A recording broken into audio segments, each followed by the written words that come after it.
An anti-Taliban wave is gaining momentum in northwest Pakistan's Khyber Pakhtunkhwa province, bordering Afghanistan, where many fear the Pakistani Taliban will make a comeback. Residents have questioned Pakistan Army-sponsored talks with the militants, saying they put the decade-long peace in the region at stake. The viewers via Zafar reports from Swat Valley, Pakistan, and this report narrated by Fawad Lameh.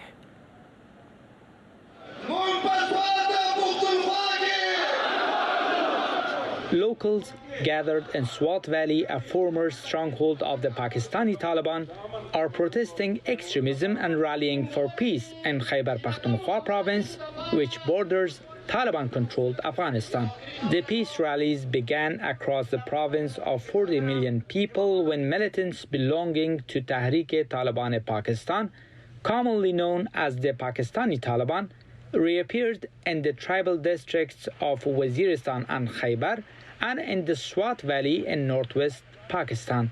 Swat, once known as a cradle of peace, unfortunately has been the victim of wrong policies of the rulers. The militancy was at peak in the region, and now recently we see terrorism symptoms emerging again. For Kakaji, organizing last week's September 18th peace rally in Swat was a difficult decision for him and his supporters. Just a week ago, on September 13th, militants claimed the deadly bombing of an influential anti-Taliban leader along with 4 of his men. One rally participant, Shan Elahi Yusufzai, described his own encounters with terrorism. In 2008, my father was martyred. My second uncle was martyred. My cousin was killed in a bomb blast. Those pains are still in our hearts. It's been tough for us. As kids, we've seen the pain of our mother and how she struggled to raise us.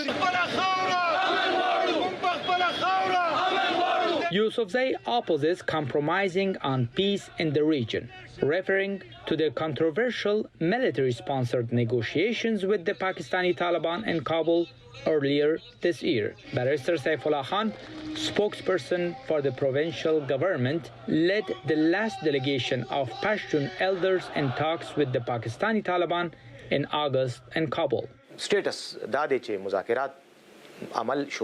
Pakistan is pursuing talks with the Taliban. I myself have participated in these talks with the Taliban twice. The Taliban leadership is in Kabul, and we agreed on a ceasefire.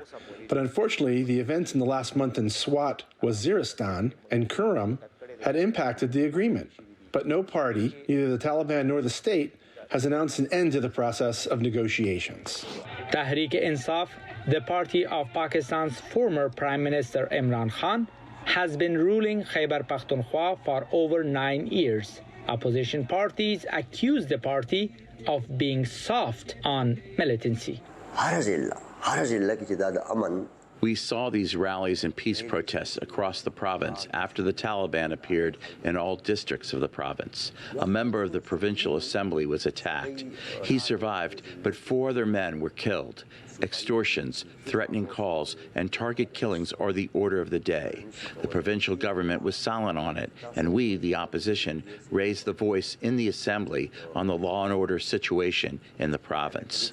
Journalists who visited South Waziristan district last week on September 14th told VOA they saw the Taliban's white flags waving in some towns, but security forces there did not allow them to take pictures or make recordings. From 2004 to 2018, drone attacks, apparently led by the U.S., killed scores of Al-Qaeda and Taliban leaders hiding in Waziristan, then a sanctuary for most wanted terrorists. For Fayaz Zafar in Swat Valley, Pakistan, Fawad Lameh, VOA News.